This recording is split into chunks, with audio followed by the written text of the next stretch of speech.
농업 분야나 여타의 산업 분야에 또 피해를 주고 있습니다.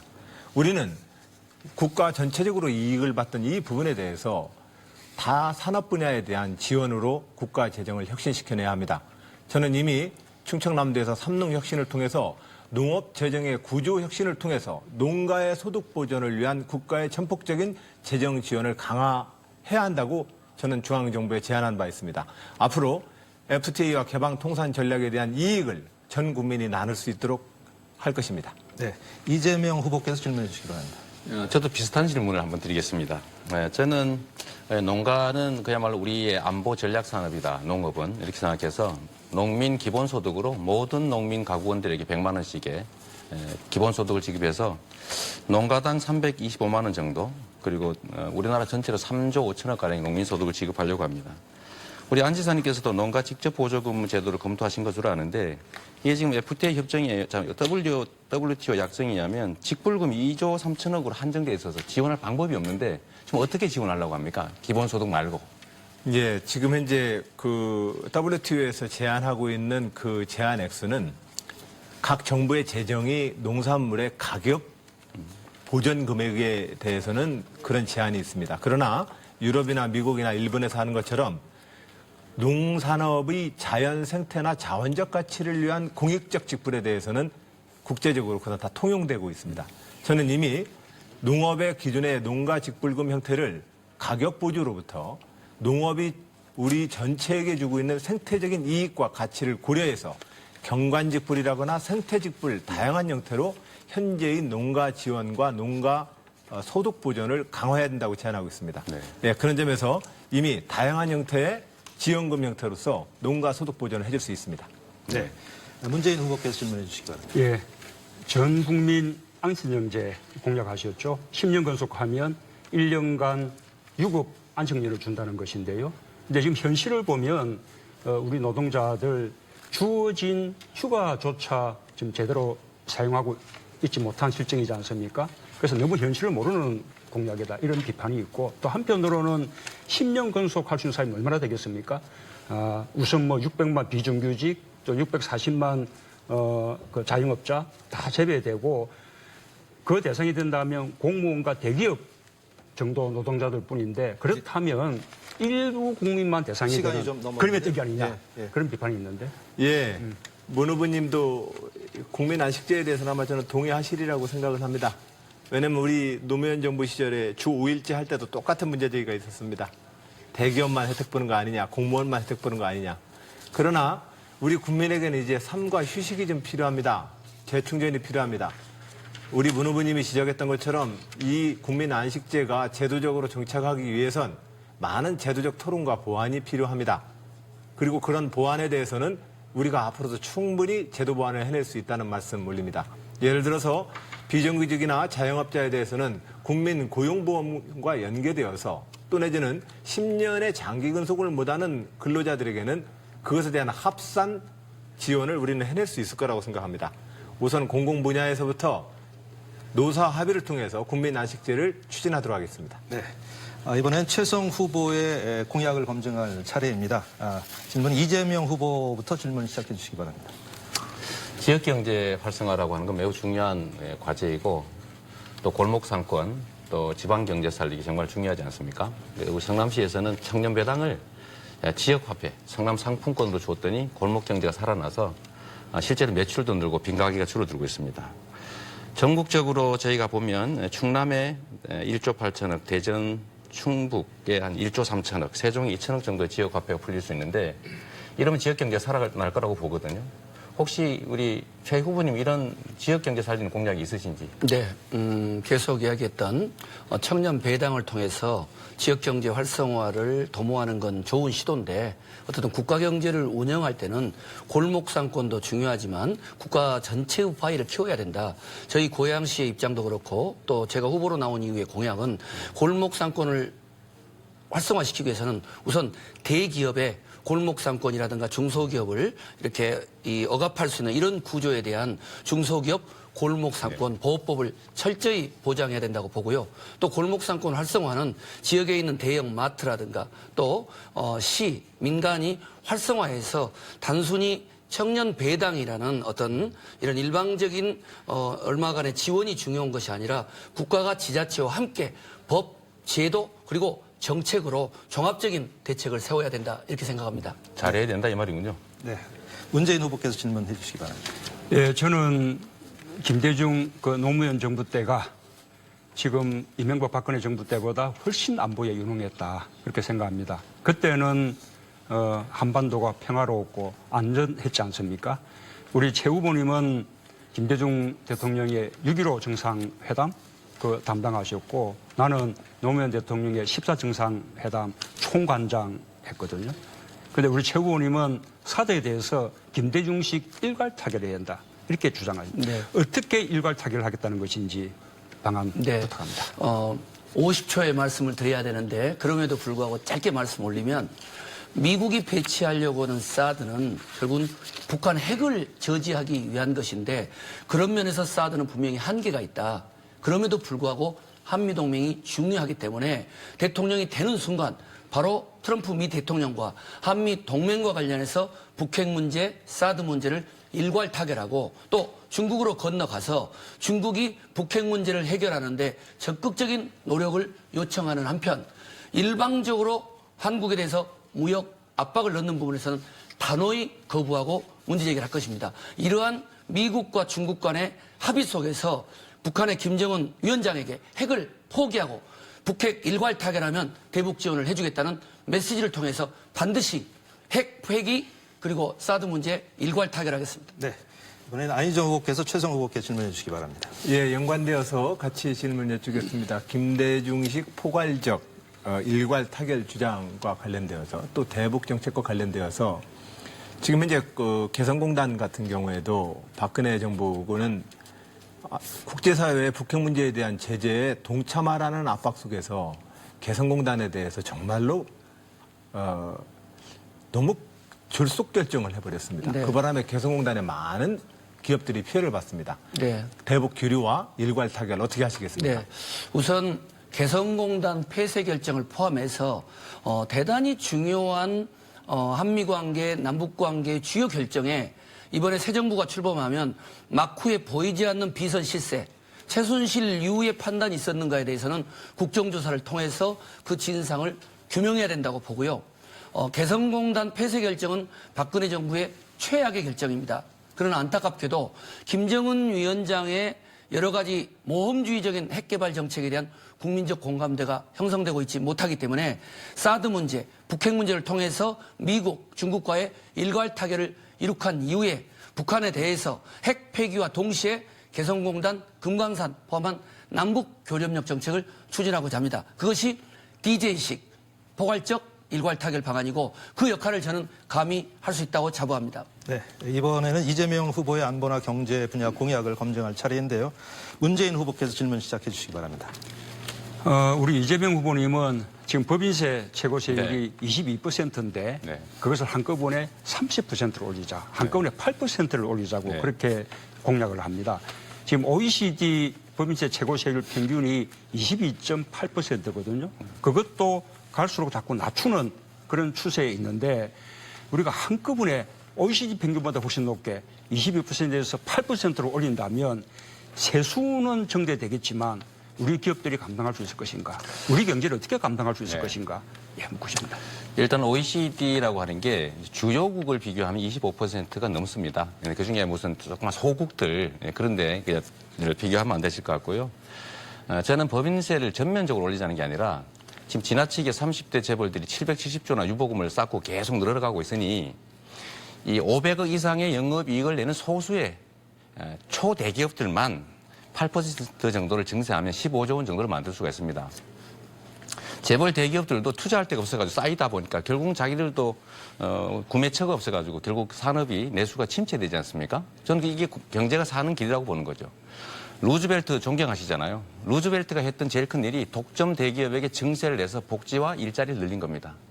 그러니까 지금 우리나라도 큰 대기업들의 지나친 과점이 문제이기 때문에 거기에 증세를 해야 우리 경제가 산다 이 말씀 드리는 거죠. 네, 이번에는 안희정 후보께서 이재명 후보께 질문 시작해 주시기 바랍니다.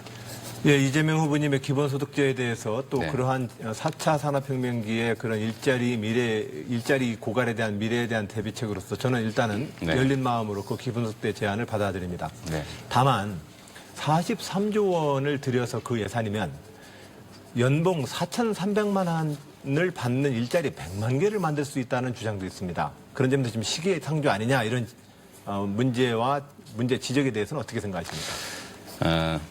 모든 정책에는 그 결정권자의 철학이 들어갑니다. 어차피 국가 예산은 쓰여집니다.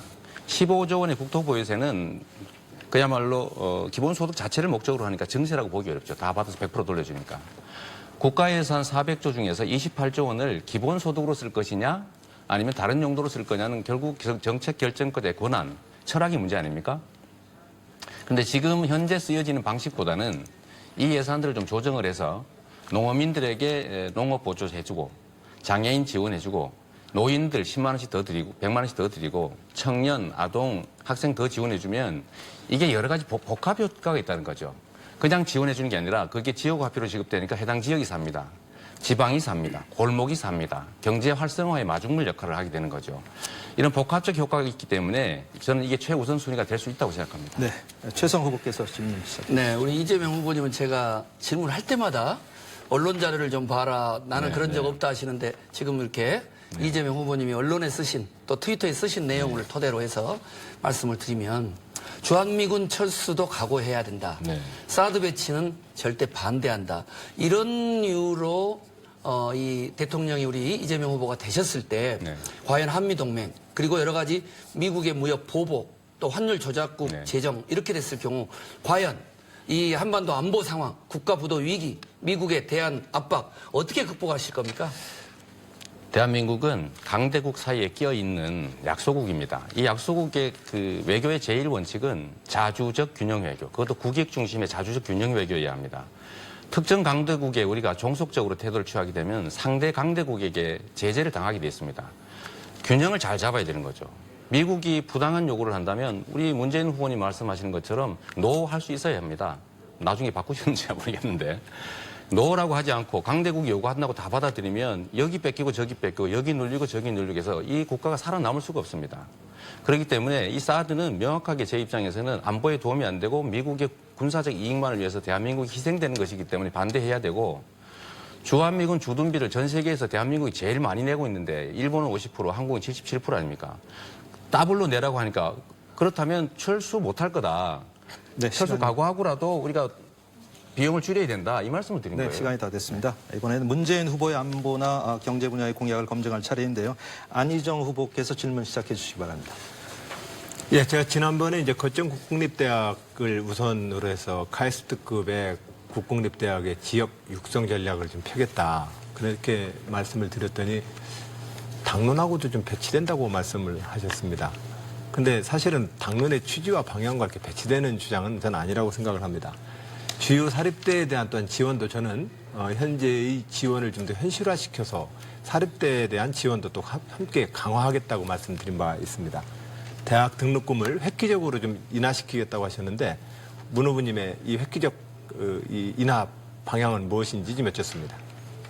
그때 그 거점국립대 육성 방안을 말씀하시면서 국공립대학의 등록금을 전면 무상으로 하겠다. 그렇게 공약을 하셨어요. 네. 근데 제가 지적한 것은 좋은데 지금 국공립보다 사립대학교 학생들의 비율이 이제 한 80% 차지하거든요. 아마 충남도 사립대가 국공립보다 한 3배 정도 많죠. 그리고 또 사립대 등록금이 훨씬 더 비싸지 않습니까? 뿐만 아니라 요즘은 사교육 많이 받은 사람들이 좋은 대학을 가기 때문에 요즘 국공립대학 학생들이 오히려 더 행편이 좋은 거거든요. 그렇다면 오히려 사립대학에 더 우선해서 지원하지는 못할 망정 국공립과 사립대학에 함께 반값 등록금 이게 우리 이제 당의 당론이거든요. 그것이 옳은 방향 아니냐.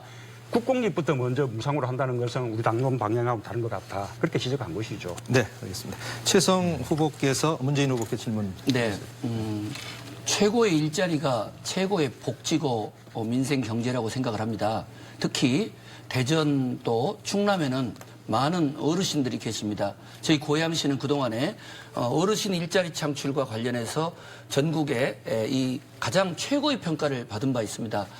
우리 후보께서 치매 국가 책임제라든가 이런 부분을 말씀하시는데 어르신들의 일자리 창출과 관련된 이런 공약이 눈에 띄질 않는데 어떻게 어르신들의 일자리 창출을 양산하실 겁니까? 예, 그렇습니다. 지금 어르신들에 대해서도 일자리를 마련해야 되는 것이 최고의 복지라고 생각합니다. 지금 현재는 우리가 일자리가 부족한 상황이지만 지금 금년부터 대한민국 생산 가능 인구가 줄어들기 시작합니다. 2020년대 초반쯤 되면 생산 가능 인구가 급격하게 줄어들기 시작합니다. 그때 되면 어르신들이 일할 수 있어야 합니다. 그래서 평생교육 체제가 대단히 중요하다는 말씀을 드리고 지금 어르신들이 공공근로 종사하고 있는데 그 일자리도 너무나 적고 또 그 임금이 너무 또 적습니다. 월 20만 원 아닙니까? 그 자리도 대폭 늘리고 그 임금도 2배 정도는 늘려야 한다고 생각하고요. 세 번째로 저는 어르신들 기초연금 하위 70%에 대해서 지금 20만 원 이것도 제대로 안 드리고 있는데 저는 일률적으로 하위 70%에 대해서 30만 원씩 올려야 한다. 그렇게 주장하고 있습니다. 네. 이재명 후보께서 질문 드리겠습니다. 네, 제가 우리 문재인 후보님한테 수없이 물어봤지만 답을 못 들어서 오늘은 한번 꼭 들어야 되겠습니다. 북핵 미사일 방어용이다, 사드가. 라고 하시면서 저보고 이제 사드 반대하는 거에 문제점을 지적하셨는데 제가 정말로 궁금한 것은 사드가 북한 핵미사일을 북한 핵미사일을 막기 위한 한반도를 위한 안보 정책이라고 생각하시는지 정말 북핵 미사일 방어용이라고 생각하시는지 한반도 안보에 정말 도움이 된다고 생각하시는지 그 답 한번 듣고 싶습니다. 예, 그런데 우리가 북핵에 대해서 지금 다른 대비책이 없는 상황이거든요. 북핵이 완전 폐기되면 좋지만 북한이 자꾸 핵을 고도하고 있는 상황 속에서 우리가 마땅한 대응 수단이 없으니 사드도 도움이 될 수 있다. 또 실제 효용을 떠나서 국민들이 심리적으로라도 사드가 도움이 된다고 믿고 있다. 네. 그렇다면 우리 안보에는 도움되는 면이 있는 것이죠. 특히 또 사드가 주로 주한미군을 위한 것이라 하더라도 우리 또 한미 동맹 관계에 있기 때문에 그러면 우리 안보에도 도움이 되는 것입니다. 그런데 문제는 또 실도 있는 것이죠. 국제 정치 면에서 여러 가지 얽혀 있기 때문에 그래서 중요한 것은 종합적으로 최종 결론이 안보에도 도움이 되고 네. 또 우리 경제 국익에도 도움이 되는 이런 방향으로 돼야 되는데 그러려면 다음 정부로 넘겨져서 공론화와 외교적인 노력을 함께 해야 된다. 결국 오늘도 네, 또 됐습니다. 생각 못 들었습니다. 네. 뭐 같은 방식인데요. 네. 이번에는 교육과 노인 여성 그리고 환경 분야에 대한 검증 시작하도록 하겠습니다. 이번에는 문재인 후보가 먼저 검증에 오르겠는데요. 안희정 후보부터 질문해 주시기 바랍니다. 조금 전에 했습니다, 지금. 문재인 후보 했고요. 근데 문재인 후보가 검증에 이제 오르니까 방금 제가 질문을- 받았고. 예, 받았습니다. 예, 네. 받았고. 주제가 바뀌어서. 예, 아니, 주제가 아니. 바뀌었습니다. 좀 주제를 바뀌어서 했습니다. 그러니까 안희정 후보가 교육 질문을 분야로. 하시면 돼요. 제가 질문했고 이제 다 했습니다. 본인 질문하실 시간입니다. 진짜 질문을 하시라고요. 네. 아니 했습니다. 아니 했습니다. 아니, 교육과 분야에 노인, 대해서. 여성, 환경 분야에 대한 질문을 하시면 됩니다. 이미 예. 했거든요. 제가 질문을 조금 전에. 또 하십시오. 뭐. 예. 또, 예. 예. 제가 또 순서 모아입니다. 이제 교육 질문 자, 아까 그런 먼저 점에서 하셨죠? 그러면 네. 다른 질문 아까 하시죠. 제가 네. 사립학교 등록 지원금에 대해서는 저도 또한 특단의 대책을 갖고 당과 함께 반값 등록금과 사립학교 지원 계획에 대해서는 저도 이미 약속을 한 바 있습니다. 그런데 국공립대에 대한 겁전대학 육성 전략에 대해서 또 그것은 또 저는 다른 관점으로 접근한다는 말씀을 드립니다. 아까 질문을 제가 못 들었습니다. 저 대답을. 대학 등록금을 획기적으로 인하하시겠다고 하셨는데 이 인하 계획에 대해서 좀 말씀해 주십시오. 우선은 국공립대를 거점대로 발전시킨다라는 부분은 뭐 저는 완전히 공감하고요. 그다음에 또 대학생들의 등록금을 획기적으로 낮춰줘야 된다라는 것도 저는 옳다고 생각합니다. 다만 그 방향이 국공립대 우선이 아니라 국공립대와 사립대가 함께 낮춰져야 된다고 주장하는 것입니다. 이게 많은 예산이 들 것 같지만 지금 전체 대학생들 총 등록금이 10조 정도거든요. 반값 등록금 하면 5조입니다. 그런데 이미 지금 3조 9천억 원이 예산이 지금 이미 지출되고 있어요. 1조 1천억 원만 추가되면 되는 것이거든요. 이것도 단계적으로 해 나간다면 오히려 우리 안희정 후보의 공약보다는 더 적은 예산으로 반값 등록금 실현해 나갈 수 있다. 그 말씀을 드립니다. 예. 네, 이번엔 최성 후보가 질문해 주시기 바랍니다. 문 후보님 아주 중요한 질문입니다. 잘 답변해 주십시오.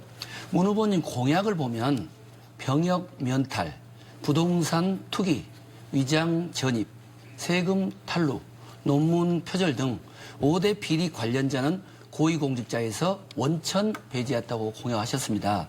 이 약속을 꼭 지키실 겁니까? 그리고 또 지금 캠프에 와 있는 분들은 이런 부분들을 충분히 검증하셨습니까? 앞으로 이런 분들이 고위공직에 임용될 때 이 원칙을 반드시 지키시겠습니까?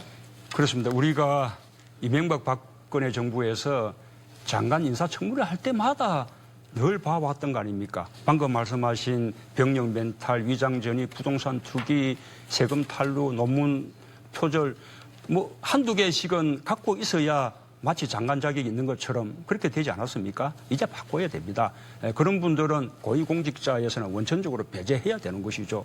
지금 제 캠프에 오신 분들은 정권 교체를 도우러 오신 분들이고 자문 역할을 하시는 분들이죠. 앞으로 제가 대통령이 돼서 새로 정부를 꾸린다면 아시다시피 제가 역대 정부에서 가장 인사검증을 깐깐하게 했다는 그 민정수석 출신이지 않겠습니까? 방금 말씀하신 그 원칙들 확실히 지켜나가고 도덕성, 개혁성 위주로 인사를 할 것입니다. 네, 이재명 후보 질문해 주세요. 네, 또 어제 여쭤봤던 걸 한번 더 물어볼 수밖에 없게 됐습니다.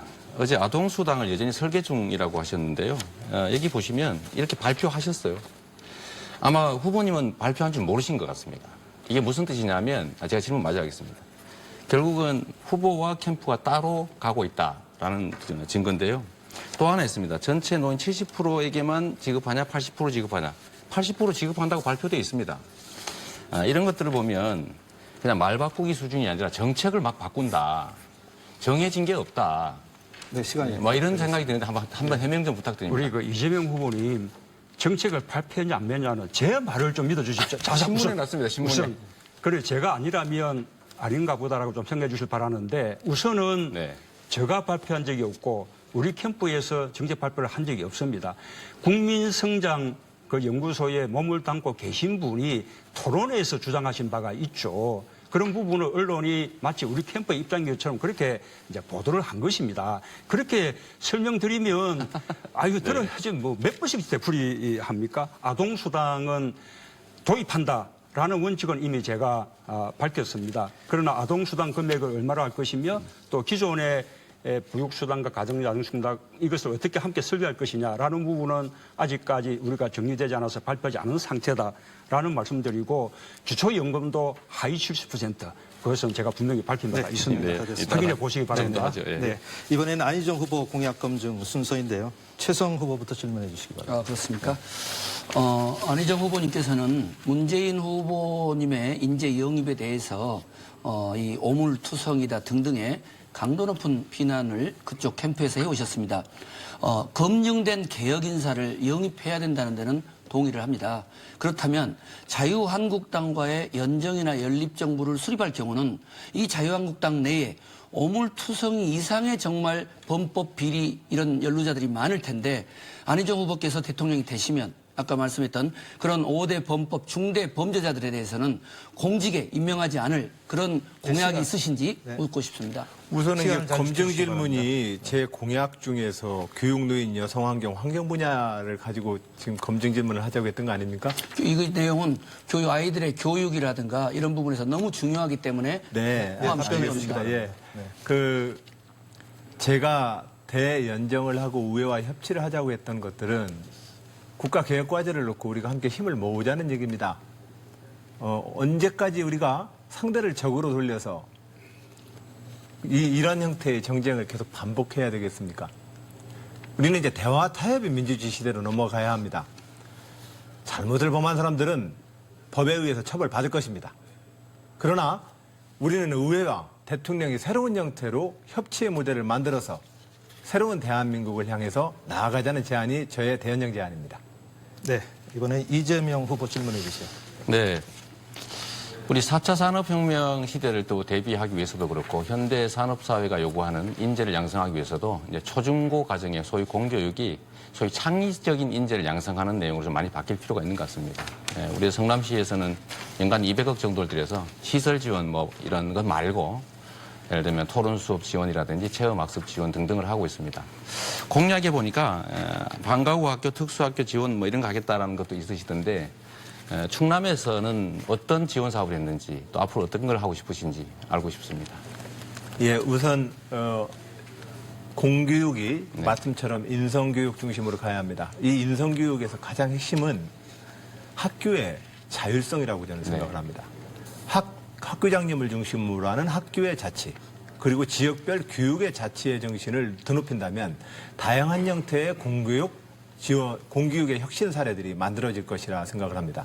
성남시에서 우리 이재명 시장님이 시 지역의 시 교육청과 함께 새로운 사례를 만들듯이 말이죠. 네. 저는 그런 점에서 공교육 혁신의 가장 관건은 역시 교육자치 문제라고 보고 충청남도는 지역 마을과 함께하는 학교 만들기 사업에 네. 충남도 교육청과 우리 충남도 일반 행정이 결합되어서 학교와 마을 그리고 학교 급식이 지역의 농업과 연동되도록 하는 프로그램을 운영하고 있습니다. 네, 알겠습니다. 문재인 후보 질문해 주세요. 오늘 안 후보님이 발표한 국방개혁정책 보면서 좀 반가웠습니다.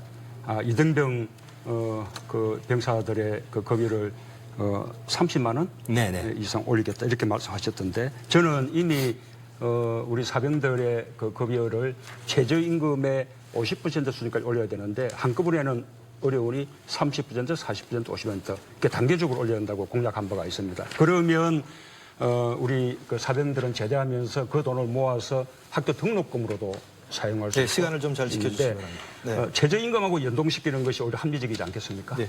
예, 우선은 국방개혁과 우리의 전체 국가재정계획에 있어서 저도 현재의 사병 봉급이 인상안에 대해서는 우리 문 후보님이 제안처럼 저도 열어놓고 생각합니다. 그러나 당장 우리가 지금 현재 우리 후보님들이 얘기하는 모든 그 전체의 재정계획이 우리 국가재정에서 과연 충당 가능한지에 대해서는 우리가 대통령이 원 후보니 되더라도 국가재정 혁신 계획을 통해서 저는 재주정돼야 된다고 생각합니다. 특히 국방 분야에 있어서는 우리가 어떠한 침략으로부터도 도발로부터도 우리를 지킬 수 있는 무기체제와 군 작전 기획 능력을 높이기 위한 국방혁신이 필요합니다. 이 국방혁신의 과정에 우리가 어느 정도의 사병 봉급을 인상할지에 대해서 저는 우선 현재의 16만 원인 사병 급여를 30만 원까지 우선 올리겠다. 그렇게 약속했습니다. 네, 최성 후보의 공약 검증 차례인데요. 이재명 후보부터 질문해 주시기 바랍니다. 알겠습니다. 네. 노인 일자리 또 노인 기초연금 증액 또 제가 시행하려고 하는 노인 배당 이런 것들을 통해서 노인들의 삶을 개선해야 되는 거 분명하게 맞습니다. 우리 성남시에서는 독자적으로 월 10만 원 이제 소일거리 사업, 용돈벌이 사업을 약 35억 정도 들여서 3천여 명 하고 있습니다. 장기적으로 저는 국가 정책으로 100만 명 정도에게 성남시가 하고 있던 용돈벌이 사업 이걸 확대할 생각인데 최성 후보께서는 어떤 노인들을 위한 정책을 준비하고 네. 계신지 어떻든 일자리 정책 중심으로. 네, 우리 이재명 후보께서 청년 배당이든 어르신에 대해서 이렇게 배당식으로 해서 지원을 하는 부분은 특히 어르신의 경우는 저도 기본적으로 문제의식을 같이 하고요. 저희 고양시에서는 이미 존재하고 있는 500여 개의 경로당을 단순한 경로당이 아니라 노인 일자리 센터하고 연결해서 일자리와 문화복지의 거점센터로 했습니다. 그래서 제가 공약에도 전국에 있는 경로당을 노인 일자리의 허브로 만들게 되겠다 이렇게 추진을 하고 있고요. 또 이미 이 노인 어르신 일자리 부분들은 다른 중소기업 또 시에서 추진하고 있는 민간과의 추진 과정에서 어르신 일자리를 배려하는 경우는 거기에 대한 인센티브 이런 부분들을 적극적으로 지원을 해서 어쨌든 우리가 오늘의 대한민국을 만든 어르신들에 대한 복지 일자리는 최우선으로 해야 된다 이렇게 생각합니다. 네, 문재인 후보 질문해 주세요. 예, 우리나라는 세계에서 원전이 가장 밀집된 나라지 않습니까? 후쿠시마 원전 사고 이후에 세계 각국은 다 탈원전으로 가고 있는데 우리나라만 유독 거꾸로 이명박 박근혜 정부에서 원전을 계속 추가 건설하고 있습니다. 저는 이제 원전 추가 건설은 중단하고 그리고 설계 수명이 만료되는 대로 원전을 가동 중단해서 이제는 신재생 에너지 시대를 열고 탈원전 국가로 가야 한다고 생각합니다. 그에 대해서 우리 최성 후보님 생각이 어떠십니까? 네, 전적으로 공감을 하고요. 지금 원전이 가져다주는 문제점은 실제로 원전에서 오는 방사능 오염으로 인한 심각한 문제뿐만이 아니라 원전이 가지고 있는 에너지적인 효율성 측면에서 본다면 유럽의 모든 나라를 가보더라도 선진 국가는 이미 탈원전 제로화 선언을 했다고 봅니다. 그런 점에서는 탈원전 제로화를 위한 노력을 해야 되지만 다만 그에 따르는 경제적인 비용 또 이미 존재하고 있는 현실이 있기 때문에 최대한 빨리 추진하지만 이 대체 에너지와 관련된 노력을 많이 해야 된다고 보고요. 또 그런 노력 외에도 저탄소를 위한 지구 온난화 방지를 위한 종합적인 대책이 마련돼서 궁극적으로 우리가 하는 것들이 이 원전 제로화를 통한 에너지 재생 사업도 중요하지만 이 지구촌을 보호하는 차원에 있어서 네, 이런 됐습니다. 이번엔 환경 대책이 안희정 아주 후보께서 필요하다고 질문해 봅니다. 주시기 바랍니다. 예, 우리 최성 후보님도 한국형 기본소득제 도입을 발표하셨죠? 네. 그래서 아동, 청소년, 청년, 장애인 소득 하위 50%로부터 단계적으로 시행해서 이 한국형 기본소득제를 시행하겠다 말씀하셨습니다. 월 10에서 30만 원씩 차등 지급하는 말씀도 주셨는데요. 이거에 대한 구체적 계획과 재원 방안 마련에 대해서 말씀 부탁드립니다. 전체적으로는 우리 안희정 후보님하고 문제의식을 같이 합니다. 우리 이재명 후보님 계시지만 이것을 소득 수준이라든가 여러 가지 어떤 경제적 상황들을 감안하지 않고 일방적으로 적은 액수를 주는 것은 현재 우리 재원 구조상 투자 대비 효과가 적다. 그런 면에서는 동의를 하고요. 그다음에 그 재원을 만들어가는 부분은 역시 그동안에 우리가 세수 확보들이 이 한 10% 정도의 고소득자 그리고 대재벌에게 시중됐기 때문에 거기서 법인세를 정상화해내고 또 동시에 여러 가지 우리가 이 그동안에 세출을 하는 과정에서 4대강 사업이라든가 너무도 방만한 사업들을 한 부분들이 있기 때문에 거기서 구조조정을 하게 되면 한국형 기본소득제를 지원하는 데는 크게 문제가 없다 이렇게 봅니다. 네, 이번엔 이재명 후보의 공약 검증 차례인데요. 문재인 후보부터 질문해 주시기 바랍니다. 예, 방금 말씀하신 그 기본소득인데 네. 어르신들 부분만 좀 국한해서 보면 네. 연 100만 원 그러면 이제 결국 월 8만 원 이렇게 그 기본소득을 모든 어르신들께 다 드린다는 겁니다. 그런데 저의 공약이나 우리 당의 그 총선 공약은 하위 70% 어르신들에게 10만 원을 더 높여서 30만 원 드린다는 겁니다. 지금 하위 70% 어르신들이 월 평균 18만 원 받고 있기 때문에 12만 원 올라가는 셈입니다. 그것이 오히려 더 효과적이지 않겠습니까? 부유한 어르신들까지 확대할 필요가 있겠습니까? 네, 답변해 주십시오. 제가 이번에 민주당 토론을 하면서 정말 서글픔을 느끼고 있는데요. 과거에 무상급식 이런 걸 통해서 보편복지냐 선별복지냐를 논쟁하던 그 시절이 떠올라서 세 분은 전부 저를 공격하고 계십니다. 저는 당 정체성이라든지 또 전 세계적인 흐름상 선별복지에서 보편복지로 가고 또 보편복지에서 기본소득으로 넘어가고 있는데 지금 당이 이때까지 추진해왔던 것과 다르게 자꾸 과거로 돌아가는 게 도저히 이해가 되지 않습니다. 똑같은 예산으로 지급을 할 때 가급적이면 선별복지보다는 보편복지로 가는 게 좋다. 그것이 왜냐하면 선별복지가 좋은 것 같지만 실제로는 세금을 부담하는 사람들이 혜택을 보지 못하면 저항을 합니다. 복지 혜택이 확산되지 않더라. 라고 하는 게 사실 유럽 선진국들이 보여준 거거든요. 똑같은 예산이라면 저는 기본복지 형태로, 기본소득 형태로 가는 게 맞다고 봅니다. 네, 알겠습니다. 안희정 후보 질문해 주시기 바랍니다. 예, 이재명 후보님도 대도시 인근 지역의 화력발전소 배출가스에 대해서는 초미세먼지의 그 대책의 일환으로 배출가스 기준을 좀 강화해야 된다고 말씀하셨습니다. 네. 저 역시도 충청남도가 전국에 있어서 50%의 화력발전소가 집중되어 있는 입증되어 있어서 지난해부터 중앙정부에 제안을 해서 엄격한 배출가스 기준을 엄격하게 강화시켜냈습니다. 앞으로 그러나 이것이 전국의 대기 오염 물질을 똑같은 수준에서 좀 관리해야 되지 않을까요? 네. 작년 여름에 제가 지방자치 수호를 위해서 그야말로 지방 분권 강화를 위해서 강화문에 단식 논석한 직후에 그 당진 시장님이 농성을 하신 일이 있습니다. 당진 화력발전소 더 짓지 말자. 그 방향이 맞는 거죠. 이 화력발전소가 사실 어제 우리 문재인 후보께서도 지적했습니다만 미세먼지의 주범이라는 거 아닙니까? 이 청주 지역이 소위 호흡기전이 가장 높다고 해요. 그래서 이 미세먼지에 대한 규제도 좀 강화해야 되고 장기적으로 저는 화력발전소도 좀 축소해가는 게 바람직하겠다. 늘릴 게 아니라. 그 간접 경비나 우리 국민들의 간접적 피해를 계산하면 사실 이익보다는 손실이 훨씬 크다고 생각됩니다. 그래서 신재생에너지로 방향을 대전환을 하고 예를 들면 지금 뭐 충북에 하고 있는 태양에너지 그 산업들을 좀 지원한다든지 해서 에너지 정책 전면적인 교체가 좀 필요한 것 같습니다. 네, 맞습니다. 최성 후보 질문해 주시기 바랍니다. 네, 이재명 후보님 공약을 보면 네. 아이 키우기 좋은 공약에서 부모가 행복해야 네. 아이가 행복하다 말씀하시는데 동의를 합니다. 그런데 2015년에 대검찰청의 자료를 보면 우리나라 성폭력 발생 건수가 11,000건에서 2014년도에는 29,000건으로 일본의 6배, 7배가 됩니다. 우리 사회의 성희롱 문제, 성폭력 문제, 성범죄 문제, 예방대책과 공약이 있으면 말씀을 해주시기 바랍니다. 국민들의 범죄 피해를 줄이기 위한 노력이야 정말 아무리 강조해도 지나치지가 않습니다.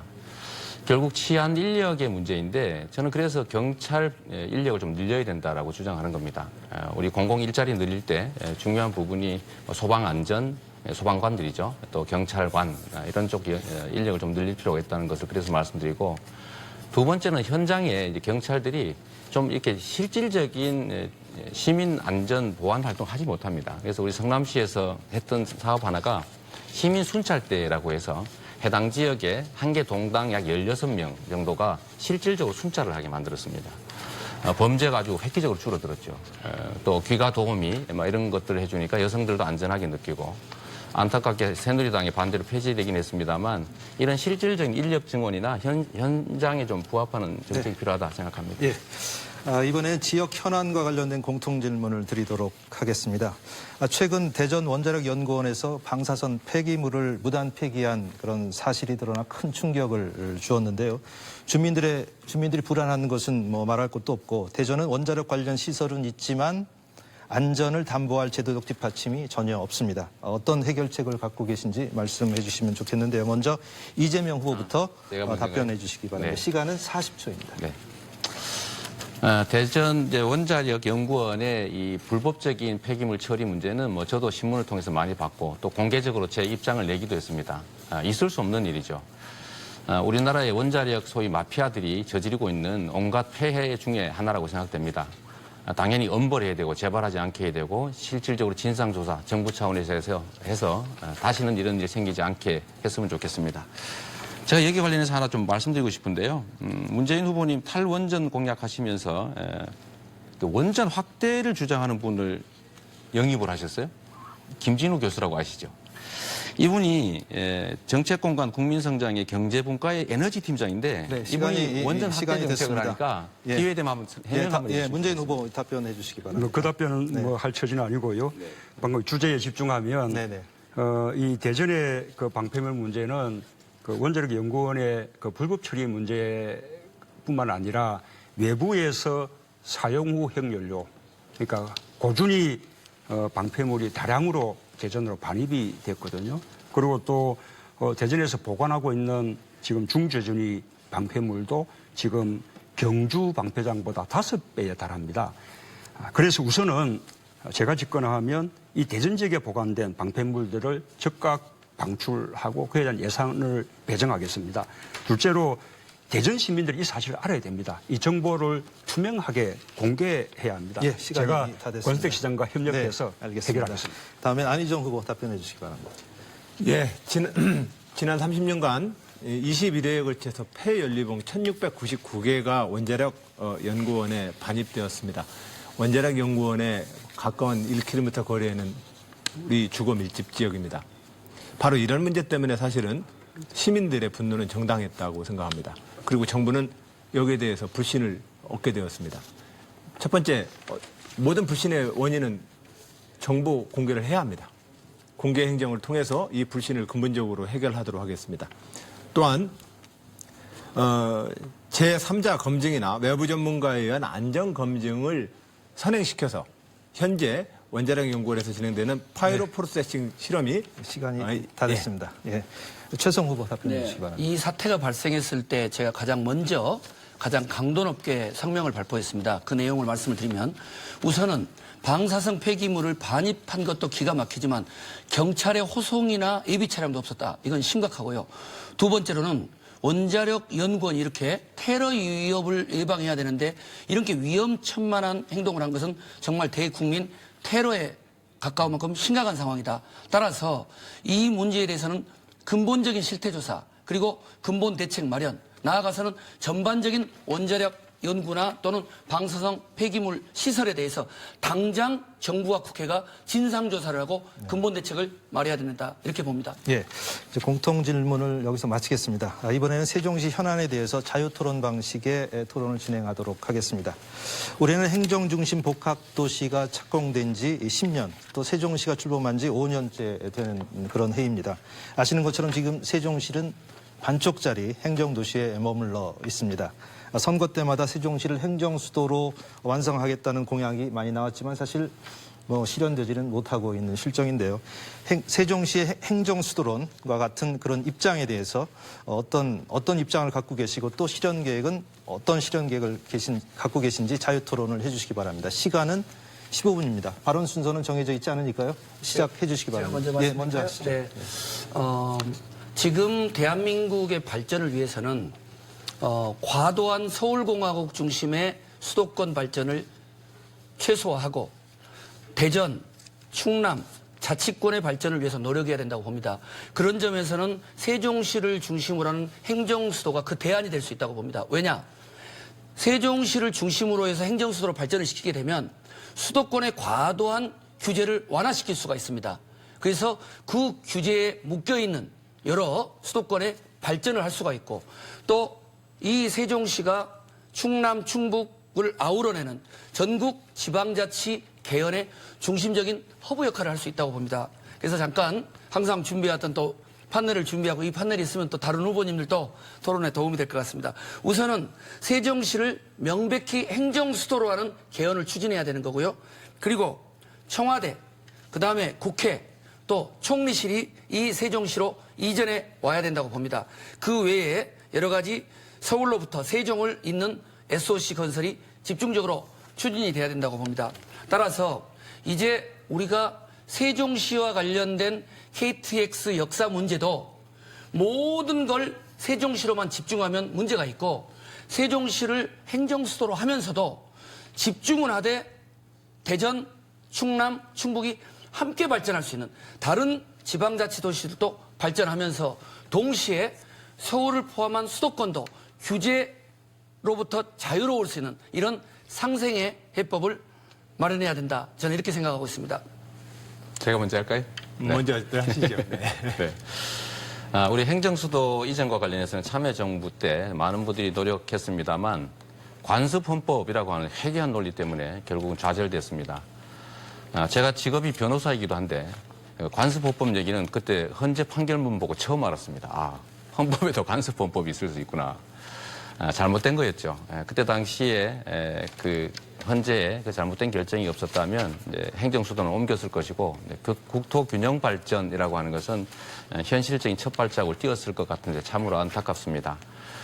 전 세계적으로 보면 행정수도와 경제수도가 분리되는 추세입니다. 왜냐하면 너무 과도하게 밀집될 경우에 자원과 기회가 효율적으로 사용되지 못하기 때문이죠.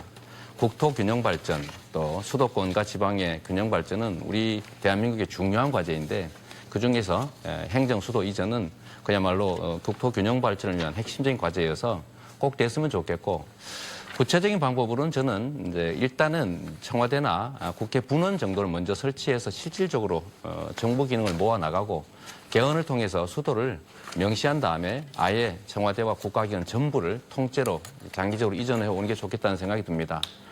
거기에 더해서 세종과 또 수도권의 좀 교통 인프라 같은 것을 좀 미리미리 준비해 가는 게 좋지 않겠냐 이런 생각하고 또 다음에 제 말씀드리도록 하겠습니다. 네, 자유스러운 토론이니까요. 자유스럽게 말씀하시죠. 문후보님 먼저. 그렇습니까? 예, 저도 그때 그 헌재 결정에 대해서 개인적으로 잘못된 결정이었다고 그렇게 판단하지만 그러나 헌재 결정은 존중하지 않을 수 없습니다. 이제는 행정수도 만들려면 이제는 개헌이 필요하게 된 거죠. 그래서 우리가 지금 논의하고 있는 그 개헌 과제 속에 행정수도를 위한 개헌 과제도 포함시킬 필요가 있는데 이 개헌 과제가 그것만 있는 것이 아니라 중앙권력구조 개편이라든지 지방 분권을 강화하기 위한 개헌이라든지 또 기본권 확대를 위한 개헌이라든지 개헌 과제가 많이 있지 않습니까? 그래서 행정수도에 대해서 국민들의 동의를 받아내려면 저는 그 이전에 실질적인 행정 중심 도시로 완성시키는 것, 그것부터 먼저 선행돼야 한다고 생각합니다.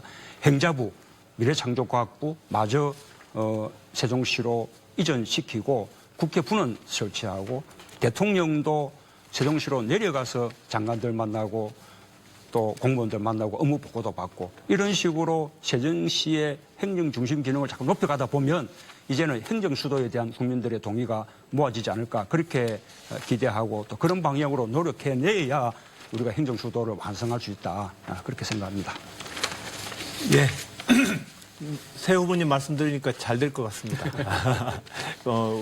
어느 분이 대통령 되시더라도 세종시의 행정수도 완성에 대해서는 다 한 목소리를 내주셔서 저도 매우 뿌듯하게 생각을 합니다. 저는 이미 지난 노무현 정부 시절에 이 행정수도 이전에 대해서 그 당시에 한나라당이었나요? 새누리당이 반대를 하고 수도권 단체장들이 반대를 했습니다. 저는 근데 경기도 도지사님하고 이미 행정수도를 이전을 마무리하자고 제1 공약으로 이미 합의를 해서 발표를 했습니다. 그래서 이런 어떤 그 반대하시는 분들을 충분히 설득해냈다는 말씀을 첫 번째로 좀 드리고, 그리고 이 행정수도의 이전의 개헌 문제로 마무리하자는 것에 대해서도 아마 우리가 다 의견이 일치할 것 같습니다. 행정수도 이전에 대한 가장 걸림돌이 되었던 이 관습 헌법재판소의 판결을 극복하는 길은 자치분권 헌법 개헌 시 수도에 대한 명문 규정을 둠으로써 이 세종시 수도를 마무리 접으자 이렇게 말씀을 드리고, 그 이전에라도 제2 국무회의와 같은 형태의 지사들과의 협의체를 좀 더 강화해서 세종시가 명실상부하게 정부 기능의 중심이 됨으로써 세종시가 행정수도로서 국민들께 넓은 공감을 얻어내는 과정을 밟도록 하겠습니다. 네 분의 입장이 뭐 다 같으신 건 아니잖아요. 그래도 뭔가 강론적인 네. 그래서 제가 한 말씀만 좀 그런 드리면 얘기도 좀 사실은 네. 다른 개헌 과제도 다 이런저런 이론이 있을 수 있지만 저는 행정수도 부분에 대해서는 특히 이제 수도권 주민들은 반대하는 의견을 가질 수 있다고 봅니다.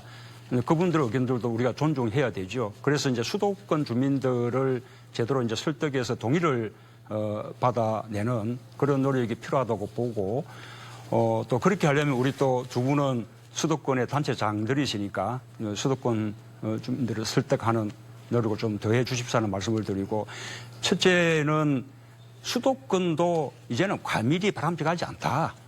이렇게 권한도 지역으로 분산되고 여러 가지 기능들도 이렇게 좀 분산돼서 수도권이 조금 비는 것이 수도권의 경쟁력을 오히려 높여주고 또 수도권 주민들의 삶의 질을 이렇게 높여주는 것이다. 이런 식의 좀 접근이 좀 필요하지 않을까 생각합니다. 제가 말씀드릴까요? 네. 그래서 제가 초두에 말씀을 드릴 때 아무래도 이 서울을 수도로 생각하는 많은 국민들이 이게 세종시로 행정수를 옮긴다 할 때 심리적인 부담감 또 자신의 자산 가치에 대한 부담이 있을 거라고 봅니다. 그래서 행정수도로 세종시를 하면과 동시에 취해야 될 것은 정부와 국회가 수도권 규제를 완전히 혁파해버려서 정말 그동안에 못했던 그린벨트, 군사보호구역 이런 부분들을 규제를 완화하게 되면 거기서 오는 또 다른 기회가 있다는 것이죠.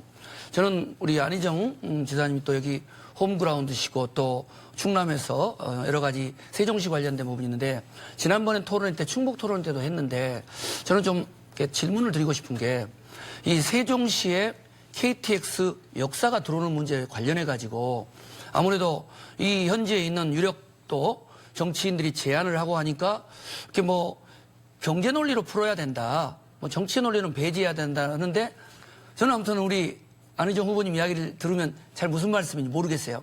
그런데 이미 현실은 충남도에서조차 우리 지사님이 계시는 충남도에서조차 의회 도민들이 결사반대를 하고 있고 엊그저께 토론했던 충북도 이 세종시에 KTX가 오는 문제를 반대하고 있는데 유력 대통령 후보로서 세종시에 KTX 역사가 왔을 경우 다른 인근에 있는 역사 문제와 이런 것들을 단순한 타당성 문제로만 돌릴 건지 이 문제에 대해서 확실한 답은 아니더라도 분명한 비전을 보여줘야 대전, 충남, 충북 이분들이 불필요한 갈등을 일으키지 않을 거 아닌가. 그런 부분에서 우리 안 지사님의 해법은 뭔가요? 최성 후보님은 세종시에 그러면은 KT 역사를 두자는 말씀이신가요? 그 부분이 좀 이쪽에 아무래도 오래 계셨으니까 네. 좀 전문적인 견해를 듣고 싶어서 질문드린 겁니다. 그래서 제가 어제 말씀을 드렸지 않았습니까? 뭐라고 하시죠? 이 역사의 신설 문제에 대해서는 이 역사 신설에 대해서 이 타당성 연구 용역과 경제적 타당성 검토 작업이 진행 중에 있습니다. 이것을 정치적인 의제를 가지고 정치인들이 찬반 싸움을 하고 지역 간의 갈등으로 문제를 풀어서는 안 된다. 정부의 재정 투자가 들어가고 또한 코레일의 역사의 신설 문제는 자체의 연구 용역과 타당성 검토를 통해서 결론 내자고 저는 말씀을 드렸습니다. 예. 제가 다음 말씀드릴까요? 네.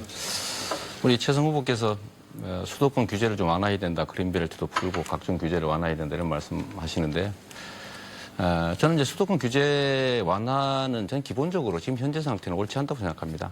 저는 뭐 수도권 있을 때도 규제 완화하자고 서명하자는 거죠. 한 일 사실이 없는데 왜냐하면 우리 사회에서 경기도나 수도권의 이익보다는 대한민국의 이익이 더 중요하다.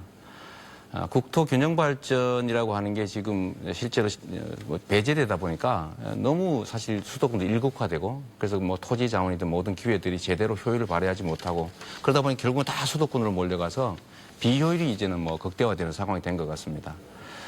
그런 측면에서 전 세계적인 추세를 따라서 행정수도는 옮기는 게 맞고 또 그건 이미 뭐 정치권이 한때 합의했던 것이고 국민들이 동의했던 거니까 제대로 추진하는 게 맞을 것 같고요. 그걸 통해서 저는 이제 수도권이 갖게 되는 어려움들이 있더라도 그게 뭐 아까 우리 문 후보님 말씀하신 것처럼 좀 지나치게 과밀화되는 데서 오는 피해가 훨씬 더 크기 때문에 저는 문제 해결의 출발점이 될 것 같아요. 오히려 수도권의 과밀 문제를 해결하는 그런 측면에서 제가 이렇게 규제 완화하자, 막 그린벨트 풀자 이거는 좀 천천히 생각해봐야 될 문제가 아닌가. 네, 이건 뭐냐면 제 이야기에 대해서 정면으로 반박을 하셨기 때문에 저는 이재명 시장님의 이런 발상은 정말 과연 자치단체장으로서 이런 말씀을 할 수 있을까 충격적입니다. 지금 성남, 고양, 경기 북부 수도권에 군사보호구역, 그린벨트, 기타 수도권 과밀 억제로 박정희 군사정권 시절부터 책상머리에서 금을 그어가지고 재산권 피해로 이 분노 어린 목소리가 얼마나 많은데 이것을 수도권에 여러 가지 있는 과도한 억제를 풀어서 규제를 완화시켜서 그분들의 민생 재산권 보호를 해주자는 주장을 그걸 반대하고 국가적 차원에서 논의한다는 건 이해할 수 없는 이야기죠. 수도권 규제 완화하고 군사보호구역을 푸는 문제는 다른 겁니다. 그렇게 섞지 마세요. 예, 두 분 다투지 마시고요. 저는 뭐 이렇게 수도권 규제 완화도 맞아면 접경 지역의 열악한 곳, 낙후된 곳은 좀 다르게 판단해야 된다고 생각합니다. 저는 지금 우리 대한민국이 모든 것이 다 서울에 모여 있는 서울 중심 1급 체제지 않습니까? 그래서 저는 앞으로 우리가 가야 될 길이 그것을 좀 다극화해서 서울은 법적 수도, 경제 수도로 남고 세종은 행정 수도, 또 대전은 과학 수도, 광주는 문화 수도, 부산은 해양 수도 이런 식으로 다극화해 나가는 것이 앞으로 지방분권 시대 또 국가균형발전 정책 또 지방의 시대에 우리 부합하는 것이라고 생각합니다. 그 점에 대해서 다들 공감들 하시지 않습니까? 지난번에 저도 공감합니다. 지난번에 제가 경기도 도지사님하고도 이 행정수도 이전에 대해서 서로 당이 다르고 그 소속되어 있는 경기도와 충청남도의 다른 단체의 도지사이지만 이걸 합의를 할 수 있었던 것은 세종시의 명실상부한 행정정치 수도로서의 이 완성이 수도권의 과밀화를 덜어냄으로써 수도권은 수도권대로의 질 높은 발전을 꾀할 수 있다라고 하는 그 확신 때문에 경기도 도지사님은 동의를 해줬던 것이고 또한 이런 세종시가 대한민국 균형 발전의 상징으로 된다면 우리 대전, 세종시를 중심으로 하는 충남, 충북은 신수도권이 되는 거 아니겠습니까? 그리고 전국 모든 지역이 좀 더 가까운 역량들을 세종시에 내려와 있는 22개의 국책연구기관과 중앙행정기관이 가지고 있는 그 정치행정적 어떤 그 유치와 영향력들이 전국을 골고루 따뜻한 기회를 만들어줄 수 있다. 그런 점에서 세종시의 완성은 수도권의 질 높은 발전하고도 서로 함께 상생할 수 있다. 이 말씀드립니다. 짧게 제가 말씀드리고 그다음에 우리 좀 이 자료를 충북에서도 소개시켰지만 충격적인 지도입니다. 이 충남의 공동체가 지금의 저출산 문제로 갈 경우는 지금 충청도만 해서 26개의 시군구에서 12개가 20, 30년 이후면 소멸돼 버립니다. 이 저출산의 문제, 고령화 문제, 농촌 문제를 풀지 않으면 심각합니다. 근데 여기에서 세종시가 또 다른 여기에서의 행정 복합 수도로 된다고 해서 여기가 블랙홀처럼 빨아들여 버려가지고 충북, 충남 다른 도시가 다시 공동화 현상이 나타나게 되면 문제가 있는 겁니다. 그렇기 때문에 수도권의 규제 완화 그리고 행정 수도로서의 세종시, 인근 충청도 지역의 발전에 대한 국가 운영에 대한 종합적 마인드가 꼭 필요한 것이죠. 말씀하십시오. 그냥. 네, 말씀하시죠. 지금 12초 정도 남았는데. 네, 마무리하시죠. 뭐 그래도 양보하는 게 나을 것 같습니다. 네. 그냥 진행하시죠, 이제. 그러면 주도권 토론으로 넘어가도록 하겠습니다. 이 주도권 토론 한 후보가 주도권을 갖고 상대 후보에게 묻고 답변을 또 듣는 시간인데요. 후보별로 주어진 시간은 8분입니다. 근데 반드시 이 세 후보에게 한 번씩은 다 질문을 하시도록 했으면 좋겠습니다. 순서에 따라서 안희정 후보께서 먼저 주도권을 갖고 진행해 주시기 바랍니다. 예, 먼저 문재인 후보님하고 말씀을 좀 나눈 다음에 두 분 후보님께 말씀을 올리겠습니다. 어제 그 호남에서의 국민의당 경선은 굉장히 우리 모두에게 여러 가지 의미에서의 충격을 줬습니다. 현장 투표를 통해서 그 작은 투표소에서도 그렇게 많은 분들이 투표에 참여하셨습니다. 6만여 분이. 그리고 또 안철수 후보가 압도적인 승리를 거뒀습니다. 저는 이 승리를 보면서 늘 제가 지금 느꼈던 고민은 지금 현재 우리 민주당이 대통령 선거를 좀 따는 당상인가? 지금 대세론으로 무조건 이긴다라고 우리가 볼 수 있는가? 오히려 현재의 민주당을 좀 더 확대시켜서 많은 국민들한테 지지를 받을 수 있는 후보가 이 경선에서 승리를 해야만 본선에서의 승리 가능성이 더 높아지는 것 아닌가 이런 생각을 했습니다. 그런 점에서 참 외람되게도 우리 후보님 말씀이 대세론에 대해서 제가 동의가 원래는 안 됐던 겁니다. 오히려 그것은 안방 대세이지 않을까요? 그리고 어떻게 보면 셀프 대세 같습니다. 그런 점에서 더 많은 국민들에게 호감과 안정감을 주고 있는 후보로 당원들과 지지자들이 이 후보를 결정하는 것이 민주당의 가장 확실한 정권 교체 승리의 길 아니냐 이렇게 생각하는데 후보님 어떻게 생각하십니까? 그렇습니다. 저는 아마 우리 당 호남 경선에서는 그보다 뭐 훨씬 많은 분들이 이렇게 투표에 참여할 것이라고 그렇게 예상이 되고요. 그다음에 한편으로 지금 뭐 정권 교체는 그냥 뭐 다 되는 거다. 그러니 뭐 어떤 정권 교체가 중요하냐라는 게 문제라는지 이렇게 말씀들 하시는데 저는 아니라고 생각합니다. 끝까지 우리 긴장해야 됩니다. 그렇습니다. 그래서 예, 그렇습니다. 우리가 해야 하는 그래서, 것이 예. 필승 카드를 후보로 내세우는 것이 필요한 것이죠. 예. 그래서 제가 도덕성의 주도권이니까 분별이 알겠습니다. 없고 예. 또 예. 잘 나중에 준비되고. 주도하실 때 말씀을 더 해주시기 바랍니다. 예, 저는 어떤 이 불안한 대세론으로는 안 된다. 가장 넓은 국민들에게 또 외연과 지지를 확대할 수 있는 후보가 우리 당의 후보로 돼야 된다. 이렇게 말씀을 우선 드립니다. 어제 나눴던 말씀 중에서 한 가지만 더 좀 여쭙고자 합니다. 한미 FTA와 관련되어서 저는 이명박 정부 들어서 이 한미 FTA를 폐기, 재협상해야 된다라고 주장했을 때 그리고 우리 당의 많은 우리 열린우리당 출신의 우리 당 선배들이 한미 FTA 협정은 신자유주의에 물든 잘못된 협정이라고 공격을 하면서 이제 우리가 여당이었을 때 추진했던 한미 FTA를 야당이 된 순간 이명박 정부를 공격하면서 그것을 폐기하거나 재협상하자고 주장했습니다. 안희정 후보님 네. 조금 잘못 알고 계신데 네. 우리 당이 한미 FTA의 폐기를 당론으로 정하거나 그다음에 무효화를 당론으로 정한 적이 없습니다. 아니, 우리가 재협상을 참여정부 때도 얘기했습니다. 예. 참여정부 재협상을, 때도 예. 한미 FTA에서 반대했던 분들이 계셨듯이 네. 일부 분들이 그렇게 말씀을 하셨고 우리 당의 당론은 일부 독소 조항에 대해서 재협상을 요구하자는 이야기였고 그것은 한미 FTA 체결에 대해서 인정하고 존중한다는 뜻이 알겠습니다. 그런 전제되어 있는 취지셨군요. 것이죠. 저는 예. 참여정부의 정책에 우리가 합의하고 우리가 결론 내었던 것을 우리가 야당이 되어서 여당이었을 때의 입장을 뒤집는 우리가 합의를 체결해 놓고 그거 잘못된 협상이라고 다시 독소조항 재협상을 해야만 된다라고 우리가 야당일 때는 이명박 정부의 발목을 잡은 꼴이 돼버렸습니다. 그런 측면에서는 그것은 여당일 때의 주장과 야당일 때의 주장을 아주 무언칙하게 뒤집는 주장 아니었을까요? 우리가 보다 더 나은 FTA를 위해서 재협상을 요구하는 것은 우리의 권리입니다. 미국은 지금 재협상을 요구 한번 했었고 간절하지 않았습니까? 지금 트럼프 대통령이 또 재협상 요구한다는 거 아닙니까? 우리는 왜 재협상을 할 수 없다고 말씀하십니까? 아닙니다. 저는 우리 그 논점은- 참여정부가 논점 체결한 거기 기본적으로- 때문에 우리는 거의 금과 옥조다 이렇게 말씀하시면 안 되는 것이죠. 아닙니다. 기본적으로 지금 제가 주장하고 싶은 것은 그래서 우리가 특별하게 재협상을 요구했던 내용이 뭐죠? 우리가 이명박 정부는 관심이 없었죠.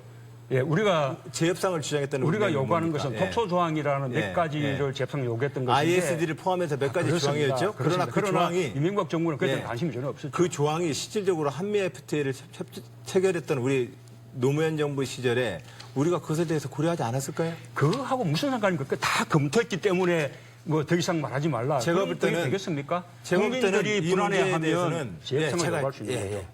제가 이것을 자꾸 문제 제기를 하는 이유는 대한민국 정치가 여당일 때 자기가 주장했던 것을 야당이 하면 뒤집어 버립니다. 이런 식의 원칙 없는 정치행위 때문에 사실은 많은 국민들이 정치에 대해서 불신을 하는 것 아니냐. 저는 그때 송영길 당시 본부장이시죠. 인천시장님과 저만 한미 FTA 협상에 대한 노무현 정부의 원안을 우리가 지키면서 온갖 비난과 공격을 다 받았습니다. 시간 관계상 두 분한테도 그런 질문을 측면에서 드려야 되거든요. 예. 예. 저는 이게 저쪽이 우리한테 그런 프레임 말 바꾸게 한다. 이 프레임을 이상하게 지금 되풀이 하시는 거라고 생각해요. 아닙니다. 그렇게 지금 제가- 더불어민주당이 예. 처음 정부터 했던 한미 FTA, 그다음에 제주 기지 입장을 바꾼 게 뭐가 있습니까? 아니 제가 한미 그때 집행부가 FTA만, 아니었지만, 한미 FTA에 대해서만 여쭤보는 겁니다. 예, 제가 그때 집행부가 예. 아니었지만 네. 그 시절에 뭐 잠깐만요. 한명숙 지금 두 지도부도 분한테도 입장을 바꾼 적이 질문을 없지 않습니까? 하셔야 되거든요. 예. 그런 측면에서 저는 이 한미 FTA 문제에 대해서 우리 맞아 하십시오. 예. 양보하겠습니다.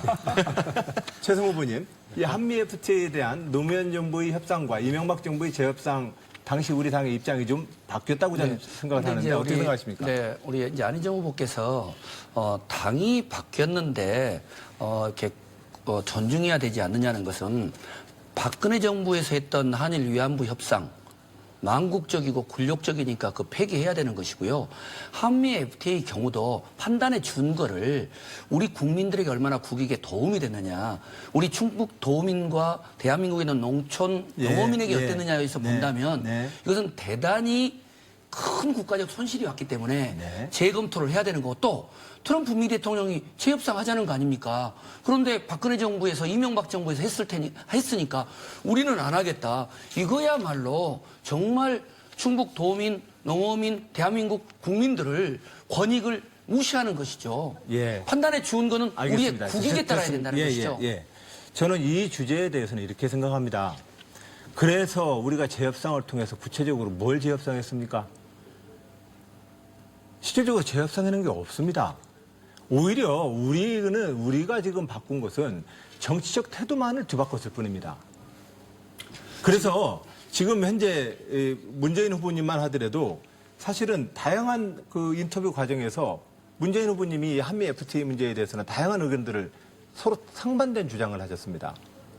그래서 어떤 때는 신자유주의에 물든 정책이 아니라고 말씀하셨고 반성할 게 없다고 얘기했다가 국론을 좀 더 국민들의 뜻을 못 모은 측면에서는 반성한다라고 얘기를 하셨습니다. 저는 이 과정이 실질적으로 우리 대한민국 국민들이 여당일 때는 주장을 하고 야당이면 입장을 바꿔버리는 이런 무원칙한 정치로서 흘렀다는 것에 대해서 저는 지적을 하려는 것입니다. 예, 네. 시간이 다 끝났습니다. 네. 시간이 다 이 됐는데. 부분은 그냥 넘어가 버렸네. 네, 잠깐만요. 지금 본인 오늘 하실 때 하시면 되죠. 뭐. 새 후보에게 한 번씩은 다 질문을 하셔야 제가 되는데 양해했습니다. 양해를 하신 겁니까? 예, 알겠습니다. 하시는 말씀이 많으신 것 네, 같아서. 근데 반드시 좀 세 분에게 골고루 질문을 갈 수 있도록 해주셨으면 좋겠습니다. 이번에는 최성 후보가 주도권을 갖고 토론 진행해 주시죠. 네. 기왕 나왔으니까 한미 FTA 문제부터 이야기를 드리면, 이 한미 FTA 협상에 대해서 안희정 후보님이 잘못된 패러다임에 빠지신 게 한미 FTA를 해서 수혜를 받은 계층은 삼성, 현대와 같은 대기업들의 자동차 산업이에요. 그분들의 수혜 속에서 충북 도민들이, 충청 도민들이, 대한민국에 있는 농촌 농어민들이 이 어마어마한 피해를 보고 있는 겁니다.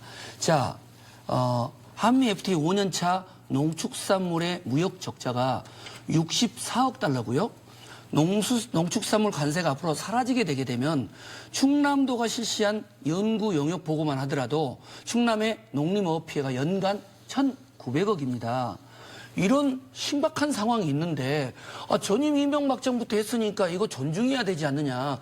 전임 이명박 정부에서 했으니까 사드 배치는 그대로 존중해야 되지 않느냐는 것은 적어도 대통령 후보라면 이 한미 FTA 협상이, 위안부 협상이, 사드 협상이 정말 우리 국민들에게, 국익에, 사회적 약자에게 어떤 도움을 주느냐는 판단을 해야 된다고 봅니다. 이 충북 도민과 농촌, 농어민 이분들에 대한 피해 아시면서도 과연 이 문제에 대해서 어떻게 답변을 설득하시겠어요? 최소 후보님, 한미 FTA 그러면 하지 말자는 겁니까? 누가 그렇게 이분법적으로 이야기를 합니까? 아니, 그러니까 지금 질문을. 재협상을 그래서, 트럼프가 예, 요청해 예, 오면 예. 그 부분에 대해서 우리도 실사구시적 국익 외교를 통해 가지고 농촌을 보호할 수 있는 근본 대책들 그래서 제가 이미 제안하지 않았습니까? 뭐라고 했습니까? 기본적으로 지금 농가 소득을 정부가 직불 형태로 보전을 해야 합니다. 좀 더 높게 보전해야 합니다. 대한민국의 전 세계인 농민들의 농가 소득을 100원이라고 했을 때 유럽 같은 경우는 약 50원가량의 국가 직불금 보조금입니다. 미국 같은 경우는 24원가량 됩니다. 대한민국 얼마입니까? 14원도 채 안 됩니다.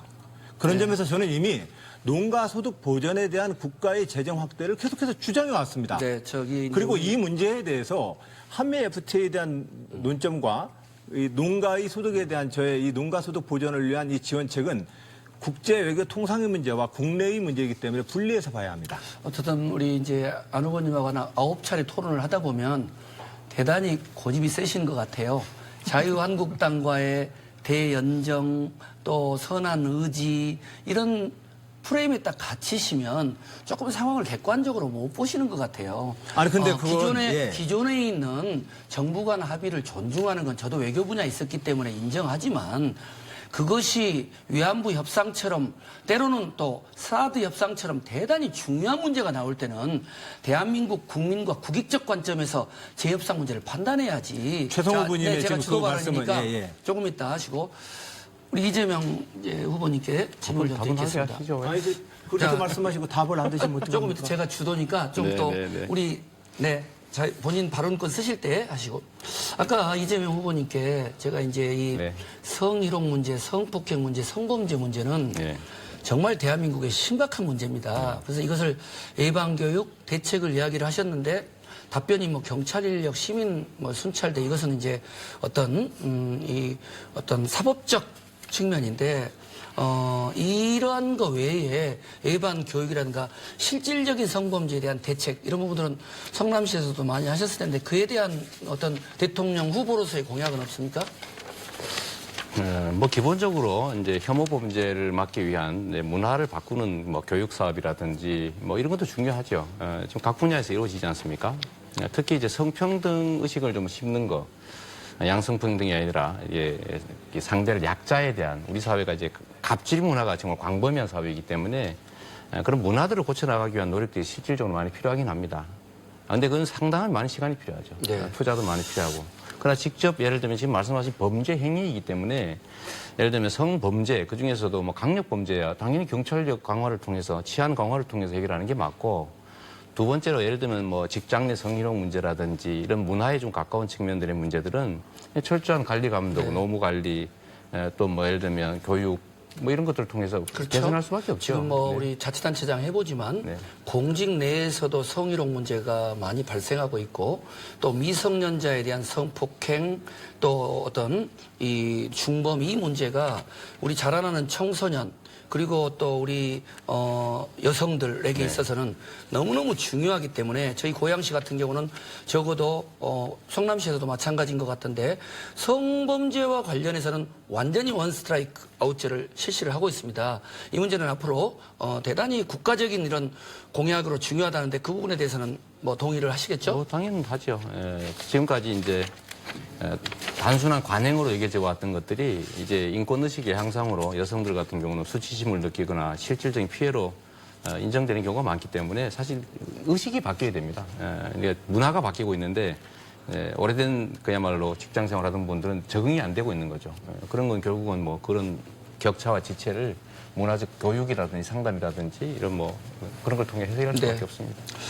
우리 문재인 후보님 이제 사실은 예상된 답변을 기대하고 그다음에 추가 질의를 하려고 했는데 아까 말씀드렸던 병역 면탈, 부동산 투기, 세금 탈루, 위장 전입, 논문 표정들 이 5대 비리라는 건 우리가 장관 청문회를 하든 시의원 또는 국회의원을 공천하든 이 사안이 대단히 중요한 청렴성과 도덕성의 기준이란 말입니다. 더구나 대통령까지 탄핵된 마당에 치루는 이 사안인데 이 5대 비리 관련자에 대해서 캠프 내에 영입한 인사들에 대해서도 검증을 하고 또 고위공직을 이렇게 임용할 때도 철저히 구분을 하시겠다고 해서 저는 좀 우물우물 말씀하실 것 같아서 그 준비를 했는데 어떻든 거기에 대한 확실한 의지를 밝히셨는데 이것을 우리 민주당의 이름으로 입법화해서 정말 더불어민주당이 앞으로 새로이 꾸리는 새 정부는 정말 청렴하고 도덕적이고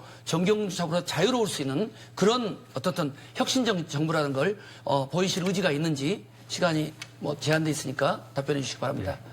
윗물이 맑아야 아랫물도 맑다. 그 원칙 확실히 지키겠습니다. 끝입니까? 시간이 너무 작게 남아서 아닙니까? 시간 남았습니다. 충분합니까? 네네. 예, 그렇습니다. 예, 그렇습니다. 지금 우리가 주정 과제가 적폐청산, 그래도 짧게 마무리해 주셔야 제가 또 마무리. 부정부패 청산, 또 정경유착고리 끊고 이런 거 아니겠습니까? 이게 다음 정부는 포용하고 화합해야 되지만 그 밑바닥은 도덕적이고 개혁적이어야 한다고 생각합니다. 그런 기준에서 아까 말씀하신 그런 검증 기준들 확실히 지키겠다고 제가 공약을 이미 했다는 것을 말씀드립니다. 네. 나중에 입법화도 하시겠다는 말씀 아닙니까? 예, 인사검증법 제가 네, 공약했죠. 예. 네, 저는 우리 뭐 대전 또 충남 또 이 세종시 시민 여러분, 도민 여러분, 지금 우리가 하는 이 경선 토론은 뭐 앞으로 본선에서 당연히 검증돼야 될 것이고 또 이미 진행되고 있습니다. 대통령 탄핵 이후에 새로운 대통령 정말 청렴하고 또 정직하고 정경유착으로부터 자유로운 그런 멋진 대통령, 세월호 아이들로부터 존경받을 수 있는 촛불 우리 청소년으로부터 존경받는 그런 대통령 됐습니다. 뽑고 싶다. 네, 이번에는 이재명 후보가 주도권을 갖고 토론 네. 진행해 주시기 바랍니다. 저는 오늘 주도권 토론의 주제를 좀 정치인의 신념과 가치, 일관성 이런 걸 한번 얘기해 보려고 합니다. 아까 우리 최선 후보께서 우리 안 지사님 고집세다 이렇게 표현하셨는데 저는 신뢰라고 보고요. 저는 안 지사님, 안 후보님 자기가 가진 생각 투철하게 지키고 관철하는 전 정말 존경합니다. 약간 저하고 방향이 다를 뿐이지 다르다고 해서 틀린 건 아니지 않습니까? 그리고 또 한 가지 제가 최성 후보님한테 이 말씀 한번 드려볼게요. 저 오늘 보니까 다들 이렇게 세월호 배지들을 다 달고 나오셔서 일면 다행이다 생각합니다. 필요할 때는 뗐다가 붙였다가 이러는 그런 거. 식으로 매도하시면 안 되고요. 매도 잠깐 계십시오. 가슴에 있는 제가 세월호가 얘기하고 중요한 것이지. 저는 자, 위안부 방해하지 어머님 마시고. 그건 방해하지 마십시오. 모욕적인 이야기잖아요. 방해하지 지금 마시라니까요. 세월호가 인양되고 있는데 제지 좀 해주시고요. 세월호를 네, 주도권을 행사하십시오. 이용한다는 말씀을 하시면 안 되죠. 말을 제가 하는 걸 들으십시오. 네. 제가 주도하지 네. 않습니까? 방해하지 마시고요. 앞으로도 저는 이 문제에 대해서 정치적 이해득실 이런 거 따지지 마시고 그냥 계속 좀 그렇게 가주시면 좋겠다. 이 문제 해결될 때까지 이 말씀 먼저 드리고 싶습니다.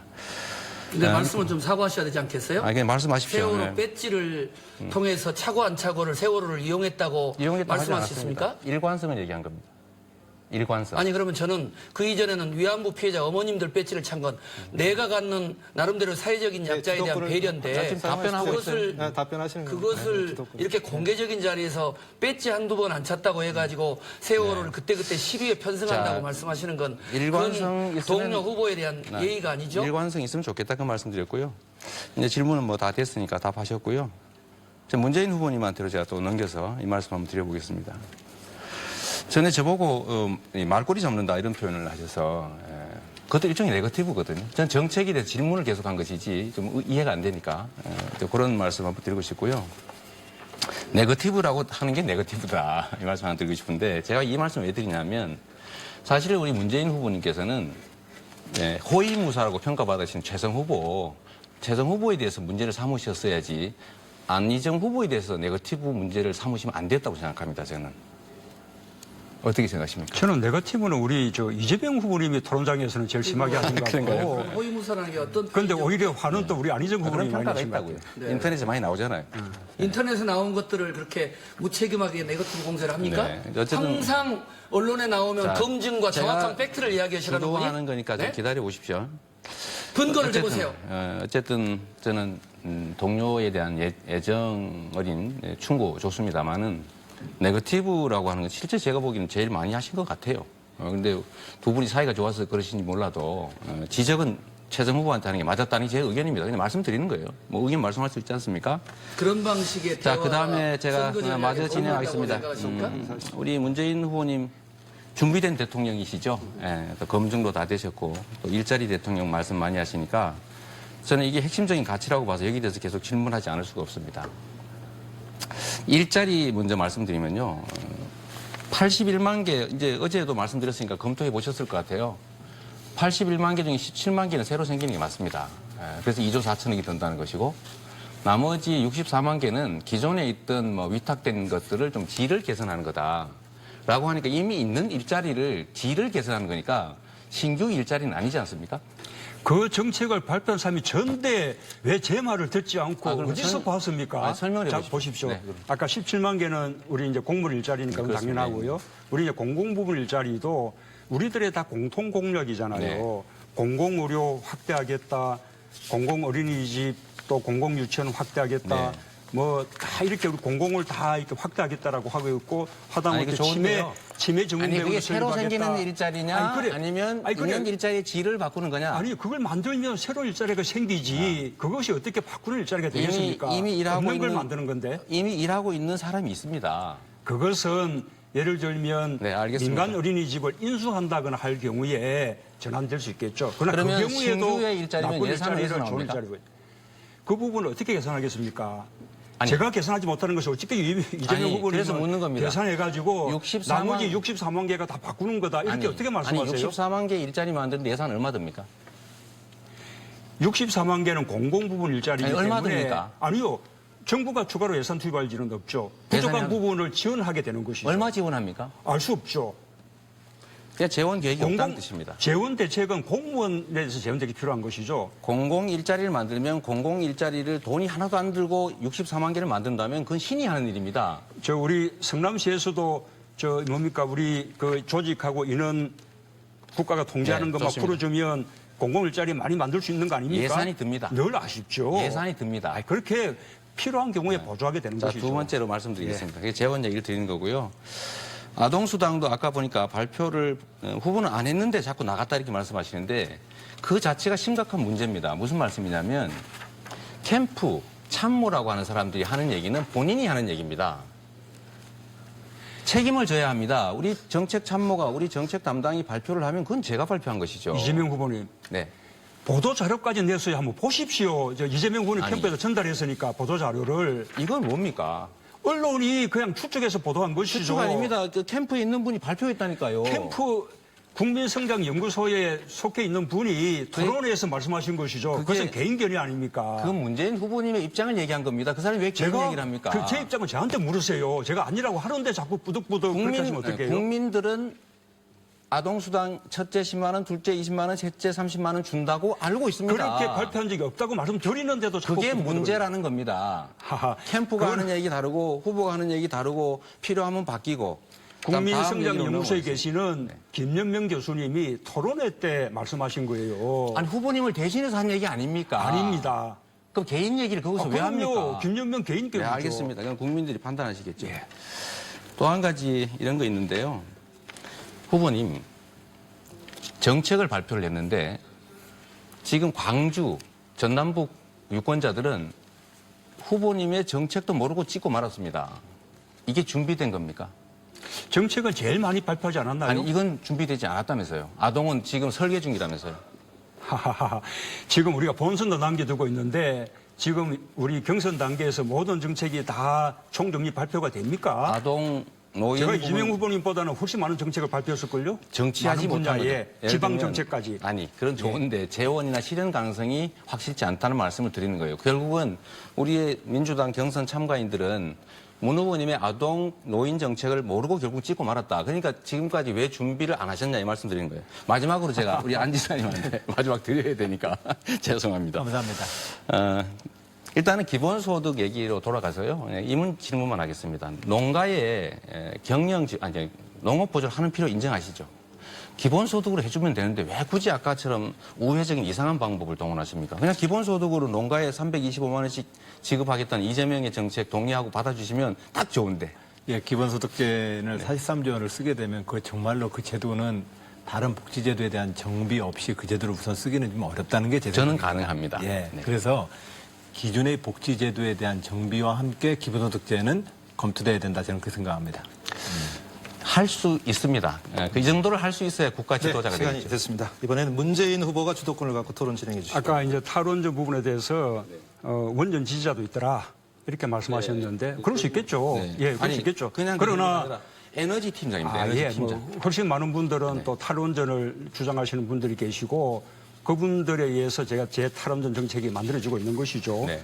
또 아까 이제 보편적 복지에 대해서 저는 좀 우리 이재명 후보님이 오해하고 계신 것 같아요. 네. 이 보편적 복지라는 것은 가급적 많은 분들에게 복지 혜택을 주되 네. 그러나 복지의 수요에 따라서 더 많은 복지가 필요한 분들에게는 좀 더 많은 복지, 그다음에 덜 필요한 분들은 좀 더 적은 복지 네. 이렇게 보편과 이렇게 선별이 적절하게 결합되는 것이 그것이 보편적 복지라고 생각합니다. 그 말씀 드리고 싶고 방금 이제 기본소득 부분에 대해서 네. 아까 어르신들 이야기를 한 번 더 돌아가 보면 제 공약에 의하면 그것은 우리 당의 지난 총선 공약이기도 한데 어르신들에게 하위 70% 어르신들에게 평균 12만 원이 더 돌아가는 거예요.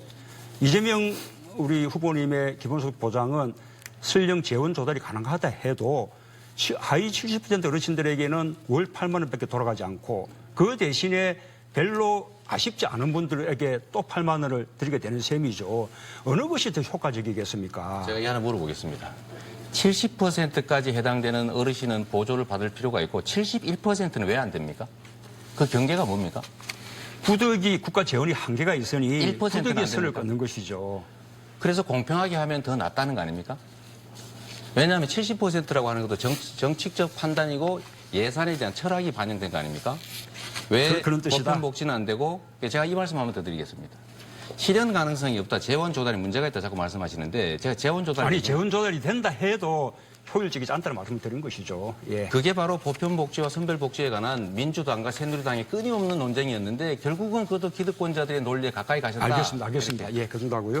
우리 안희정 후보님, 우리 대전을 실리콘밸리로 또 뭐 4차 산업혁명 특별시로 발전시켜 나가야 된다. 그거는 뭐 다 공감하실 텐데 박근혜 정부에서 창조경제혁신센터 그 전국 곳곳에 19군데 이렇게 이제 만들지 않았습니까? 우리 안희정 후보님은 박근혜 정부의 창조경제도 개성한다. 이렇게 말씀하셨는데 그에 대해서는 어떻게 생각하세요? 어떤 측면에서 좀 물어보시는 겁니까? 이 연구 역량, 특히 기초 연구 부분은 미국의 실리콘밸리처럼 한 곳에 집적돼야 효과가 있거든요. 예를 들면 미국의 나사도 본부는 텍사스에 있지만 연구소는 실리콘밸리에 두고 있죠. 그런데 창조경제혁신센터를 해서 기초 연구 역량조차도 막 분산시키지 않았습니까? 창조경제혁신센터 사업이 그게 아니었습니다. 아닙니까? 네. 왜냐하면 거점별로 세계적인 글로벌 망을 가지고 있는 마케팅 능력과 연구 역량을 가지고 있는 대기업들과 중소기업들의 상생 모델을 만들어 보자라고 하는 구조입니다. 예를 들면 충청남도 같은 경우는 하나와 중소기업과 농업의 마케팅 진출을 함께 묶는 것인데 그런 측면에서는 부분적으로 긍정성이 있습니다. 그리고 말씀하셨던 것처럼 기초과학 분야를 분산시키거나 그런 취지가 아닙니다. 뿐만 아니라 이 창조 경제라는 것은 아까 그 과학을 경제의 하위 개념으로 종속시킨 것이죠.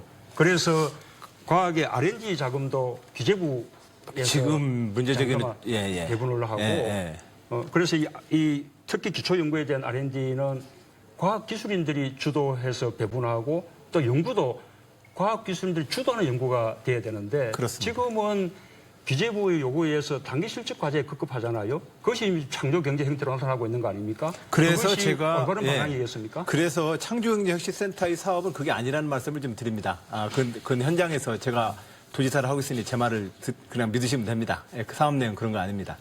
그렇게 하고 국가 과학기술에 대한 R&D 자금에 대해서는 저도 똑같이 기획, 평가에 대해서 좀 더 과학기술계의 지도자들이 R&D 자금과 과학기술 자금을 조정 계획하고 다만 평가와 감사만 따른 기구로서 견제할 수 있는 구조로 만들자라고 제안하고 있습니다. 그래서 창조경제혁신센터의 사업들이 문제가 기초과학 연구 역량의 분산으로 나가는 것은 아닙니다. 기본적으로 이명박 박근혜 정부에서 우리 그 과학기술 그 부분, 특히 기초연구 이 부분에 국제적인 경쟁력이 크게 떨어진 것은 사실이잖아요. 네. 예, 그런 부분도 반성하고 넘어야 되는 거 아닙니까? 그러니까 제가 잘하는 것은 개성한다고 그러지 못하는 걸 개성한다고 그랬습니까? 문후부답지 않습니다, 질문이. 그리고요, 제가 아까 말씀드린 아닙니다. 것처럼. 좋습니다. 요거는 또 우리 최승호 의원이 또 기람 드려야 되니까. 그래요? 예. 자, 우리 최승호 의원님,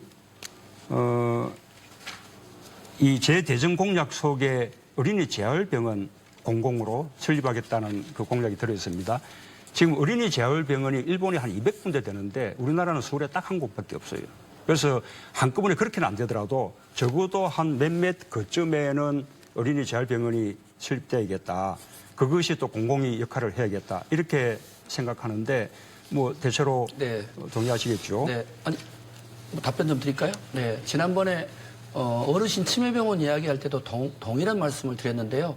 어르신들의 치매뿐만이 아니라 어르신들의 종합적인 이런 질환들을 좀 전문적으로 다룰 수 있는 어르신 전문병원이 필요한 것처럼 저는 어린이 재활병원도 오늘 지금 이 세월호가 견인되고 있는 이 순간에 정말 어린이들, 우리 청소년들을 위해서 그분들의 그 아이들의 건강 또 그들의 여러 가지 또 어떻든 아픈 학교 내에서의 학교 폭력의 문제 그리고 입시 지옥에 살고 있는 그들에게 꿈과 희망을 줄 수 있는 어린이와 청소년 지원센터 이런 부분들 속에서 재활병원도 필요하다고 보고요. 저희들은 그런 점에서 고양시 내에 이미 청소년 재단 등을 통해 가지고 재활병원은 물론이고 정말 이 청년들의 꿈과 희망을 담을 수 있는 그런 그런 센터가 부분을 필요하다고 봅니다. 통해서도 공공 일자리를 많이 늘릴 수 있는 거 아닙니까? 당연하죠. 어르신들이 또 거기에 도와줄 수 있는 거겠죠? 예, 알겠습니다. 우리 안희정 의원이 아까 못한 이야기 약간 저는 뭐 여유가 그냥 생겼으니 덤으로 물어보신 것 같은데요. 자, 문 후보님 아까 이게 하고 너무 아쉬워하셔서 문 후보님과 우리 시청자 모든 국민 여러분께 말씀드립니다. 저희들 이렇게 막 의도적으로 서로 막 폄하하고 헐뜯으면서 경쟁하고 싶은 마음 없습니다. 제가 조금 전에 한미 FTA 문제 말씀드렸던 것은 상황 변화가 특별히 제가 볼 때는 저는 없다고 판단했습니다. 상황 변화가 특별히 없는데 우리가 추진했던 정책을 다음번 정부가 우리가 사실 마무리했던 겁니다. 협상을. 근데 그거 그대로 좀 통과시키려고 했더니 우리는 반대한 꼴이 됐습니다. 저는 바로 그런 측면에서 안희정 의원이 정말 고집이 세신데 정부 간의 그 협상을 타결해도 또 비준 단계에 가면 피해 부분에 대해서 보전 대책이 충분히 수립됐냐, 그다음에 또 전체적인 이익 균형이 맞았냐 이 부분을 또 국회가 따지고 심사하는 것입니다. 문 후보님은 그런 좋은 취지로 뿐만 아니라 재협상을 비준되고 얘기했다고. 난 이후에도 문 후보님은 그런 좋은 다시 불리한 취지로 부분은 재협상을 요구할 수 있는 재협상을 거죠. 얘기하신 거라고 저는 이해할게요. 그러나 저는 그렇게 이해하지 않았습니다. 왜냐하면 그 당시에 이미 상황 특별한 변동이 없었음에도 불구하고 서로 정파적으로 정책을 뒤집는다라는 느낌으로 저는 불신을 해왔다는 말씀을 드립니다. 그게 아니라면 이 시간 이후로 제가 아니, 문제가 그때는 제가 대표가 아니었는데 그때 당시에 당 지도부가 그런 입장이었어요. 네, 시간이 다 됐습니다. 네, 후보의 말씀 잘 들었습니다. 이제 뭐 예정된 시간이 거의 다 된 것 같습니다. 그래서 마지막으로 30초씩 지역 유권자들에게 이야기할 수 있는 마무리 시간 드리겠습니다. 그럼 먼저 문재인 후보부터 마무리 발언해 주시기 바랍니다. 예, 우리 안희정, 또 이재명, 최성, 그리고 저 문재인, 우리는 한 팀입니다. 사상 최강의 팀입니다. 반드시 하나가 돼서 정권 교체, 적폐청산 확실히 해내겠습니다. 우리끼리 경쟁은 곧 끝납니다. 그러니 서로 상처는 주지 말자, 그런 당부 말씀을 드립니다. 어떤 일이 있어도 하나가 돼서 반드시 정권 교체하고 완전히 새로운 대한민국 만들어내겠습니다. 저 문재인이 앞장서겠습니다. 필승카드 문재인 함께 네, 주십시오. 알겠습니다. 안희정 후보 마무리 발언해 주세요. 네. 예, 저는 지난 7년 동안 가장 보수적인 지방에서 충청남도 도지사로서 가장 성공적으로 도정을 이끌어왔습니다. 기존의 진보와 보수를 뛰어넘어서 도민들을 단결시켰습니다. 대한민국의 새로운 저는 리더십이 필요하다고 생각합니다. 그 결과 현재 저는 가장 넓은 국민들께, 많은 국민들께 사랑받고 있습니다. 가장 확실한 정권 교체 카드, 저 안희정입니다. 지지와 응원 부탁드립니다. 네, 이번엔 최성 후보 마무리 발언해 주세요. 세월호가 인양되고 있습니다. 대통령이 탄핵됐습니다.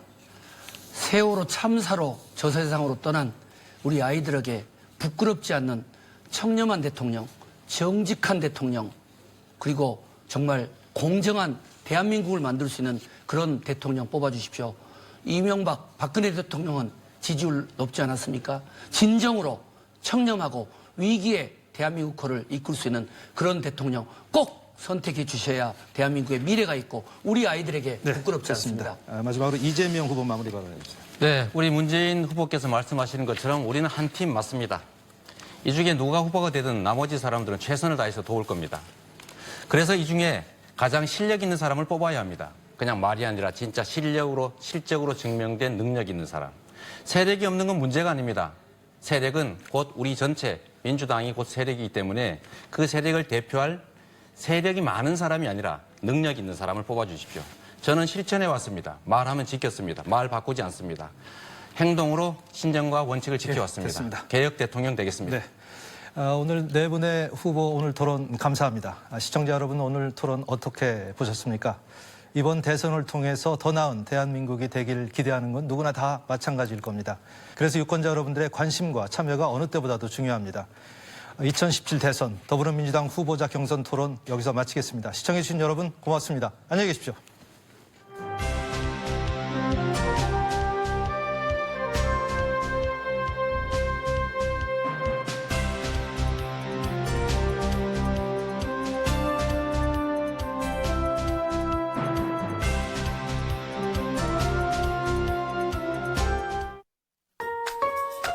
잠시 후 일밤 일부 복면가왕을 보내드립니다.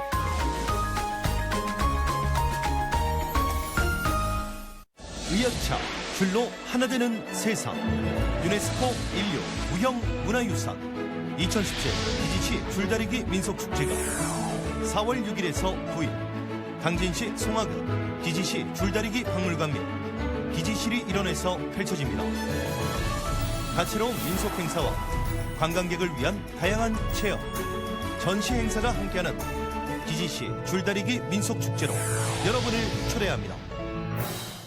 유럽의 낭만을 러시아에서 만납니다. 러시아 해외 문화 탐방. 러시아 최대의 항구 도시 블라디보스톡, 시베리아의 파리라 불리는 하바롭스크, 항일 독립운동의 숨결이 살아있는 우수리스크, 세계 최장 시베리아 횡단 열차까지 청주공항을 출발하는 러시아 해외 문화 탐방에 많은 성원 바랍니다. 신비의 섬 문화 탐방 울릉도 독도, 천혜의 아름다운 섬 울릉도, 수려한 자연경관, 다양한 매력의 울릉도, 신비로움을 간직한 섬 독도, 여러분의 많은 성원 바랍니다.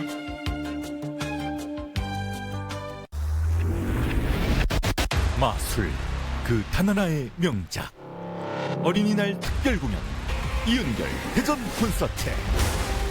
세계적인 아티스트와 탑클래스 제작팀, 환상과 감동이 공존하는 거대하고 황홀한 판타지. 오는 5월 3일부터 6일까지 충남대 정심화홀에서 가족 모두가 함께하는 잊지 못할 어린이날을 선사해드립니다. 한국인이 자랑하는 세계적인 일루셔니스트 이은결. 2017년 5월 차원이 다른 감동이 여러분의 눈앞에 펼쳐집니다.